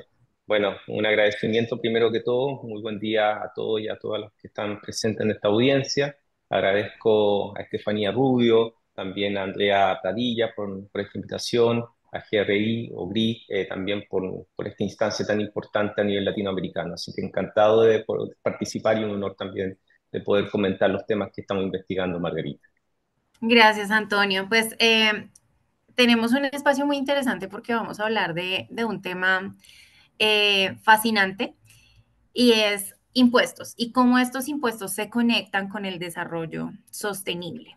Pues sabemos, por supuesto, que los impuestos son la forma en que el Estado financia sus programas de gobierno asociados a desarrollo sostenible y a cerrar esas brechas que tenemos en materia de los objetivos de desarrollo sostenible. Es una herramienta para redistribuir la riqueza también entre los ciudadanos y también pueden funcionar como un incentivo para promover cambios en los comportamientos de las empresas o las personas. Entonces, en este sentido, cuando hablamos de impuestos, estamos hablando de algo muy, muy grande. Y la primera pregunta que quiero hacerte, Antonio, es, ¿qué se entiende puntualmente por sostenibilidad tributaria y por qué esto es importante en este momento? Sin lugar a duda, Margarita, este es un tema sumamente importante, especialmente para la política pública y en todo lo que dice relación también con los objetivos de desarrollo sostenible. Los impuestos, sin lugar a dudas, son importantes, relevantes, especialmente para el gasto público. Ahora, la sostenibilidad tributaria es un modelo de conducta que pueden desarrollar los contribuyentes cumpliendo estándares de buenas prácticas fiscales, puntualmente respecto al cumplimiento de las obligaciones tributarias. Si uno esto lo mira en términos generales, la importancia de la sostenibilidad en las empresas es que ofrece un enfoque de responsabilidad social por un lado y también en la rendición de cuentas. Y esto se materializa a través de los denominados reportes de sostenibilidad. Los indicadores que internacionalmente se usan para los efectos de generar estos reportes son el Dow Jones Sustainability Index y también el Global Reporting Initiative o los estándares GRI. La tendencia actual de las empresas latinoamericanas, cuando desean reportar o divulgar información vinculada con los impuestos, actualmente están usando mayormente los estándares GRI, que en mi opinión ofrecen una metodología más completa, especialmente en el ámbito tributario. Esto porque tiene un enfoque puesto en revelar estrategias tributarias, como por ejemplo lo relacionado con estrategias de precios de transferencia, en los procesos de reorganización empresarial, entre otros aspectos relevantes dentro de esa estrategia. Y también se reportan, por ejemplo, los aspectos sobre gobernanza para la gestión y control de riesgos fiscales. Es decir, todo esto está vinculado, esta segunda parte, con lo que se conoce con el tax compliance. Y también comprende como tercer ámbito un ítem que permite reportar sobre la participación con terceros interesados. Aquí se desarrolla el denominado cumplimiento cooperativo con las administraciones fiscales y también finalmente se entregan reportes país por país respecto de inversiones que existan en otras jurisdicciones.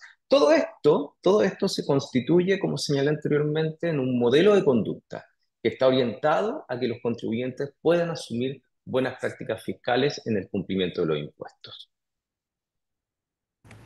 Súper interesante, Antonio, porque haces mención en varios elementos relevantes y ya empiezas a hacer zoom en transparencia y en cómo entregar información no solamente a las administraciones tributarias, sino también al resto de grupos de interés interesados en esta información, pues sobre estas estrategias que tiene la organización para abordar los impuestos, cuál es la gobernanza que hay dentro de la organización también, para tomar decisiones acerca de esa estrategia y poder pedir internamente la rendición de cuentas y cómo estamos cumpliendo, ¿no? A nivel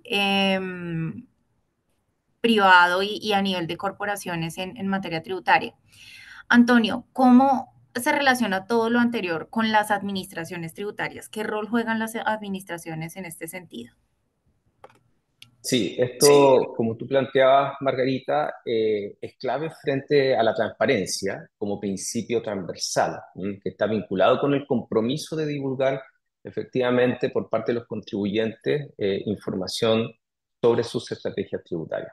Ahora, esto nosotros hemos realizado, y para comentarte también cómo ha sido este impacto con la administración tributaria, los últimos estudios que nosotros hemos realizado a nivel latinoamericano revelan que la tendencia de las empresas latinoamericanas que transan en bolsa están adoptando mayormente los estándares GRI, ¿ya? En el caso particular de Chile, en el año 2020, un 28% de las empresas que están revelando sus estrategias tributarias lo hacen de acuerdo a GRI.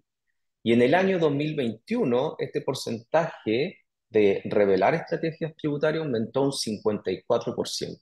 ¿Por qué estos datos son claves? Porque esto permite sostener que un 50% de las empresas más grandes de Chile está dispuesta a revelar sus estrategias tributarias. Esto es un verdadero cambio de paradigma, porque esto permite evidenciar la disposición que tienen las empresas en asumir buenas prácticas fiscales. Pero también, sin embargo, este mismo estudio que nosotros hemos desarrollado revela que para el caso de Chile, el estándar más bajo de cumplimiento dice relación con divulgar los riesgos fiscales. Y esto dice relación con el tax compliance, es decir, los estándares recomiendan la divulgación de metodologías, primero para identificar riesgos, segundo para medir estos riesgos y lo más importante, que se divulguen estos riesgos. Y esto se vincula con la norma, por ejemplo, IFRS, que también están promoviendo una normativa de sostenibilidad S1 y S2, en Brasil que ya señaló que va a ser obligatoria para el año 2024. Esto se conecta, por ejemplo, con la NIC 12, que obliga a las empresas a informar su estado financiero, las contingencias a nivel de impuestos. Ahora, esto si lo conectamos con las administraciones tributarias, ya respondiendo a tu pregunta, Margarita, sobre las implicancias que esto puede generar esta disposición, hay que considerar que todo este modelo de conducta implica costos. Y por lo tanto, la pregunta es, frente a los esfuerzos que están realizando los contribuyentes en asumir estas buenas prácticas fiscales, la pregunta es, ¿qué están haciendo las administraciones tributarias? Esta es una crítica que he insistido en los últimos años, es decir, si las administraciones tributarias no ajustan sus procesos de auditoría o fiscalización considerando los estándares de sostenibilidad, entonces esto puede generar una desmotivación para los contribuyentes. Es decir, eh, ¿cuál es el incentivo que lleva a un contribuyente a revelar su estrategia frente a la administración fiscal que tal vez en algunos casos pueden desconocer estos estándares de sostenibilidad? Bueno, esta crítica fue asumida en el caso de Chile por la Administración Tributaria, por el Servicio de Impuestos Internos, con quien hoy estamos desarrollando un trabajo para actualizar sus procesos de auditoría. Y en este caso se han recogido los estándares de sostenibilidad tributaria y especialmente estamos trabajando con GRI, el GRI 207, y esperamos que este primer piloto sea aplicado en marzo del 2024. ¿Ya? Por lo tanto, esto es una gran noticia para las empresas porque ojalá se pueda lograr esta misma instancia por las demás administraciones tributarias. Ya algo nos adelantaba al comienzo Estefanía, que se está trabajando con la administración, con el Ministerio de Hacienda de Colombia, con relación a estos estándares. Desconozco, eso sí, los focos si están puestos en aspectos de tributación. Esto, por ejemplo, algo similar ocurre en Australia. En Australia, la administración tributaria de ese país creó en conjunto con otras organizaciones privadas, organizaciones públicas también, creó un código de transparencia fiscal voluntario. Esto quiero hacer hincapié porque la voluntariedad que puede existir también en revelar información o estrategias tributarias, esta voluntariedad, en mi opinión, también se acerca mucho a la moral tributaria. Y eso puede derivar también en estudios o investigaciones, cómo puede la voluntariedad en la revelación de estrategias tributarias generar un impacto importante o positivo frente a la moral tributaria. Lo obligatorio, en mi opinión, sin tener estudio, simplemente lo planteo de manera teórica, podría generar efectivamente una distancia con los contribuyentes. De ahí que la importancia de la voluntariedad es clave. Y en esto, más o menos ya van como 165 empresas en Australia que se han acogido a divulgar información a través de este código de transparencia fiscal. Y lo más importante de esta experiencia comparada que podemos citar de Australia es que también consideró a las pymes, porque uno se puede poner en la situación de que estos estándares de sostenibilidad, divulgar, generar herramientas para generar espacios para revelar también riesgos fiscales a través del tax compliance, eso implica un costo. Hay costos que están asociados a esto, hay también una gran inversión por parte de las empresas y que a veces las pymes pueden quedar fuera de esta situación. Entonces, un buen mecanismo que está implementando Australia a través de este código de transparencia fiscal es que también abre paso a las pymes para que su propia plataforma de la Administración Fiscal Australiana pueda también recoger a las pymes para revelar también información importante sobre sus estrategias tributarias, lo que sin lugar a dudas constituye un gran hito a nivel mundial. Interesante este ejemplo, Antonio, y pues has capturado en tu respuesta algunos aspectos que considero muy importante em, puntualizar y sumarizar antes de que vayamos a la siguiente pregunta, y es que en el momento de promover mayor transparencia tributaria en las empresas, tiene que haber como un proceso paralelo tanto desde la administración como desde las propias empresas, en donde haya una dinámica de bien voluntariedad o requisitos regulatorios, en donde haya dentro de esos requisitos, por ejemplo, incentivos también para que las compañías lo hagan, un proceso de recolección de información en donde requiere tanto de las empresas como de las autoridades tributarias, tecnología y procesos y control interno muy bien definidos. Y cuando esa información llega a la autoridad, pues sin duda entender dos cosas, ¿no? Saber qué decisiones va a tomar la autoridad con esa información nueva que recibe de las empresas y adicionalmente, pues cuáles van a ser los procesos de fiscalización que se van a dar dentro de la autoridad, pues para poder darle esa retroalimentación a las empresas sobre el proceso. Entonces, parece complejo, ¿verdad? Seguramente lo es. ¿Qué retos, Antonio, ves en el fortalecimiento y en el avance de la transparencia tributaria, tanto desde lo obligatorio como lo regulatorio en la región? ¿Qué retos hay? ¿Qué barreras percibes que necesitamos romper? Sí, es muy importante lo que te plantea Margarita. Efectivamente, eh, esta conexión entre contribuyentes y la administración tributaria, poder promover estos estándares de sostenibilidad a nivel de impuestos, yo creo que esa conexión es algo que es indispensable hoy en día. Si bien hay avances en que las empresas latinoamericanas están con la disposición de revelar información sobre su estrategia tributaria, claro, es muy importante que las administraciones tributarias contemplen herramientas que incentiven a los contribuyentes a asumir estándares de sostenibilidad, ¿ah? Por lo tanto, la clave para una política fiscal de cumplimiento es precisamente esa conexión. Como presentó, y ya lo dije anteriormente, Estefanía Rubio, el Ministerio de Hacienda, claro, de Colombia está generando este camino y así como también la Administración Tributaria de Chile está desarrollando este primer piloto que les comentaba para ajustar sus planes de auditoría. Y en eso, Margarita, lo que tú planteabas es esencial, que el contribuyente esté debidamente informado de cuáles van a ser esos ajustes que debería contemplar la auditoría tributaria para aquellas empresas que están adoptando estándares de sostenibilidad tributaria.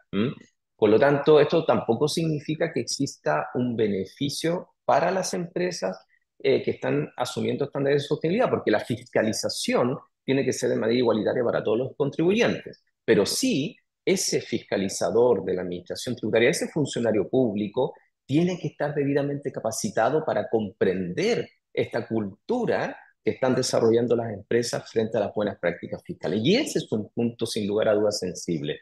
Cuando el fiscalizador comprende y está capacitado para enfrentar una auditoría de manera igualitaria para todo tipo de contribuyentes, lo importante es que cuando se enfrente a un contribuyente que tiene buenas políticas o implementadas buenas prácticas fiscales a través, por ejemplo, de los estándares de sostenibilidad tributaria, va a generar obviamente un insumo importante en esa auditoría, que va a permitir obviamente comprender la cultura que están asumiendo los contribuyentes con estas buenas prácticas fiscales. Pero también se requiere, por otro lado, unificar los criterios de sostenibilidad tributaria, ¿ya? Y en eso, en estos aspectos de gobernanza, hoy en día, como bien plantea también Estefanía al comienzo, existe obviamente una serie de normativas que en mi opinión todavía no está unificada en términos internacionales, y dichos criterios también deben ser unificados no tan solo para la gobernanza de las empresas, sino que también si queremos que este sistema funcione con la administración pública o las administraciones tributarias, también es importante que las administraciones tributarias, por lo menos a nivel regional, a nivel latinoamericano, exista también esta unificación en considerar estos estándares de sostenibilidad. Una instancia que ha tenido relevancia, por ejemplo, a nivel latinoamericano es el Foro Global promovido por la OCDE. Sin embargo, este Foro Global está limitado a la transparencia fiscal en procesos de traspaso de información entre administraciones tributarias. Por lo mismo, los retos en este caso, Margarita, están en generar herramientas de conexión, de divulgación de buenas prácticas fiscales, por un lado, entre los contribuyentes, frente a las administraciones tributarias. Y un buen ejemplo de eso, como lo señalé anteriormente, es el Código de Transparencia Fiscal implementado por la Administración Tributaria de Australia. Sí, qué interesante esto que mencionas, particularmente sobre la capacidad que se requiere en la autoridad. Y sobre esta unificación de criterios, por supuesto. Nosotros vemos, y lo mencionabas hace un momento, que GRIO 107, pues es un estándar que le da claridad a las empresas sobre qué tipo de información reportar. Y en efecto vemos que hay muchas empresas que están empezando a usar este estándar para revelar información de manera voluntaria por el momento. Y es una muy buena guía. Yo creo que parte de nuestros asistentes se estarán preguntando, pues, qué es lo que se reporta con este estándar y cuando hablamos de esta transparencia puntualmente, de qué estamos conversando. Y yo creo que es importante también compartir que generalmente las compañías incluyen en sus estados financieros el monto pagado por impuestos, por algunos impuestos, otros quedan, digamos, incluidos dentro de otras líneas de los gastos y costos dentro de los estados financieros. Em, pero acá vamos más allá de reportar una cifra global y es entender cómo la compañía está logrando esa administración y esa gestión y esa toma de decisiones internamente acerca de el tema impositivo. Y esto es clave en la medida en que cada vez vemos más compañías públicamente indicando que están comprometidos con los objetivos de desarrollo sostenible, con la sostenibilidad, y pues esto tiene que hablarse también de forma coherente con la estrategia tributaria. O sea, no podemos por un lado decir que nosotros queremos como organización apoyar la lucha contra la pobreza y por otro lado tener estrategias agresivas que buscan reducir el pago de impuestos con el que se financian muchos programas de pobreza a nivel país. Entonces, esa coherencia es muy importante y está pues completamente alineada con este modelo de conducta y con esta moral de la que tú hablas por el momento mientras sea algo voluntario. Antonio, yo quisiera terminar haciéndote una pregunta y es, ¿cuál es el llamado a la acción para los asistentes? O sea, ¿qué podemos recomendarle a las personas que nos están escuchando para profundizar esta agenda de transparencia tributaria pues, en la región? Sí, acá yo creo que todos los agentes tributarios cumplen un rol importante. Y creo que especialmente me ha tocado percibir eh, a nivel personal la preocupación que también están tomando, por ejemplo, la Big Four. Y ahí yo también aplaudo a Price, con quienes he tenido conversaciones, con personas de Deloitte también, con personas de EY. Tuve la posibilidad de trabajar uno de mis trabajos de investigación con un socio de KPMG. En fin, yo creo que el hecho de que se incorporen la Big Four también es una señal positiva en cómo esa asesoría, en cómo debe impactar la asesoría tributaria frente a los contribuyentes con buenos estándares o con buenas prácticas fiscales. Ahora, claro, como tú bien planteabas, los estándares de sostenibilidad es un llamado a un compromiso de los contribuyentes a revelar sus estrategias tributarias. Bien, esto puede ser considerado, y puntualmente no sé si en la audiencia hay asesores tributarios, también funcionarios públicos, pero quiero referirme a que esto puede ser considerado un problema tal vez para los asesores tributarios que, por ejemplo, actualmente recomiendan planificaciones tributarias que en algunos casos, como tú bien indicabas, Margarita, pueden ser agresivas, los cuales se pueden ver expuestos especialmente a la divulgación de estrategias tributarias que exigen estos estándares de sostenibilidad tributaria. Pero creo que esto también debe ser considerado como una gran oportunidad, una gran oportunidad para los asesores tributarios en Latinoamérica. Es decir, la asesoría, por tanto, puede asumir un camino de guiar hacia el cumplimiento tributario. Y eso es una forma de prestar una asesoría. Y aquí en la audiencia, si hay personas que son asesores tributarios, esto es una forma de asesorar a los contribuyentes, identificar riesgos fiscales y buscar medidas de mitigación de los mismos. Esa forma de asesoría es una nueva oportunidad que se le ofrece a los asesores tributarios. Y en eso, como les dije, hay una gran oportunidad. Y también un llamado a la acción de la administración tributaria de ajustar también su plan de fiscalización. Eso también es clave y es relevante como plan de acción que deberían asumir, ojalá en el corto plazo, la administración tributaria si queremos que esto funcione. Porque, disculpen a lo mejor lo tajante que pueda ser, porque, y quiero ser reiterativo, si los contribuyentes están asumiendo prácticas fiscales o buenas prácticas fiscales y las administraciones tributarias no se están capacitando en esta línea, los contribuyentes están perdiendo el tiempo. Y disculpen que sea así de tajante. Esto es clave. Necesitamos esta conexión en que puedan ser reconocidas por las administraciones fiscales las buenas prácticas fiscales que los contribuyentes están dispuestos a asumir. ¿Y por qué no? También pensar en fortalecer la legislación tributaria, especialmente en los países que pretendan generar alguna actualización en sus códigos tributarios, reconocer estas buenas prácticas fiscales de los contribuyentes, por ejemplo, como un principio de buena fe frente al cumplimiento tributario. En aquellos países que tienen regulada la norma antielusiva tiene como principio de que se respete y se acepta la buena fe de los contribuyentes frente a las decisiones que puedan tomar en elegir respecto a determinadas opciones o conductas que le ofrece la legislación tributaria. Precisamente esa buena fe que viene a restar la aplicación de la norma antielusiva puede ser reconocido este principio una presunción de legalidad de buena fe frente a aquellos contribuyentes que están asumiendo buenas prácticas fiscales considerando estándares de sostenibilidad tributaria. Yo creo que ese es un camino frente a la legislación que podía ser considerado frente a la política pública. Excelente, Antonio. Y pues bueno, para cerrar, recordarle entonces a nuestros participantes que cuando hablamos de sostenibilidad tributaria, la transparencia tributaria es una de las esferas, por supuesto, la otra es toda esta dinámica que hay de incentivos y oportunidades para los contribuyentes.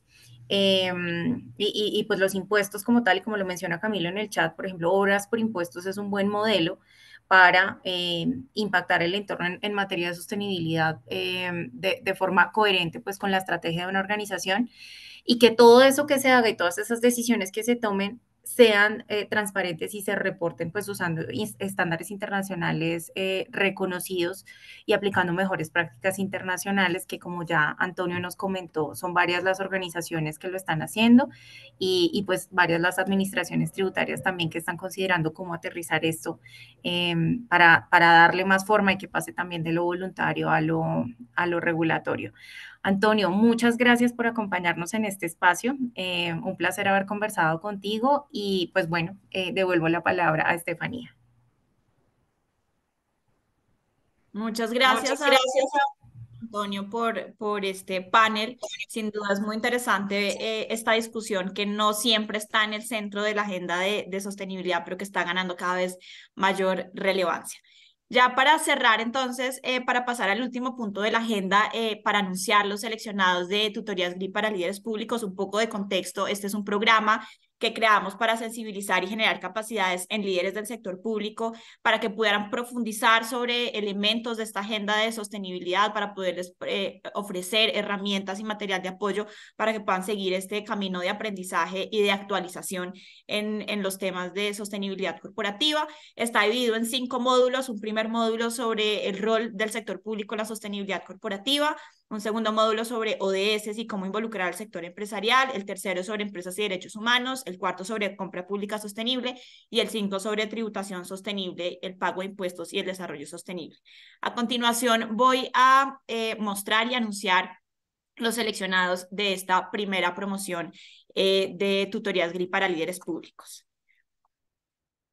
Queremos agradecer a todos los que se postularon. La realidad es que recibimos muchísimas postulaciones para esta primera convocatoria de la promoción de Tutorías GRI, y esto nos ha mostrado que hay realmente un gran interés en los líderes públicos en América Latina de acercarse a esta agenda y fortalecer sus conocimientos, de estar actualizados de las tendencias. Por eso esto nos llevó a crear este programa para reconocer la importancia que tiene el sector público, los líderes, los funcionarios públicos, de que comprendan esta agenda, de generarles capacidades para que puedan entender los distintos elementos de esta agenda de sostenibilidad. Elegimos al final estos 4 temas que les mencioné, que son de gran relevancia para el rol público: ODS, derechos humanos, compra pública y tributación sostenible. Y hoy tuvimos un abrebocas de lo que van a abordar en este programa. Al final elegimos 50 participantes de 9 países en la región para esta primera promoción, y este es un reconocimiento a su trayectoria, a su liderazgo desde lo público, pero también un llamado y un compromiso a promover esta agenda, a seguir corriendo la voz, a invitar a colegas, a seguir indagando cómo poder avanzar esta agenda. Abriremos nuevamente convocatorias en el primer trimestre del 2024 para que estén muy atentos para poder postularse a esta nueva convocatoria, y les deseamos mucho éxito a estos primeros seleccionados de la promoción, de la primera promoción de Tutorías GRI para América Latina. Les agradecemos nuevamente a las organizaciones que han hecho posible este primer encuentro latinoamericano de sostenibilidad para líderes públicos, a PwC, que como Margarita mencionó, ha sido un gran líder y apoyo en el desarrollo de este evento, pero también en el desarrollo de material y contenido para Tutorías GRI, a la OCDE, al programa CERAL financiado por la Unión Europea, y a SECO, quien ha hecho posible no solamente este evento, sino también el desarrollo de las Tutorías GRI para líderes públicos. Esperamos que puedan acompañarnos en una próxima oportunidad y les deseamos a todos unas felices fiestas. Feliz tarde.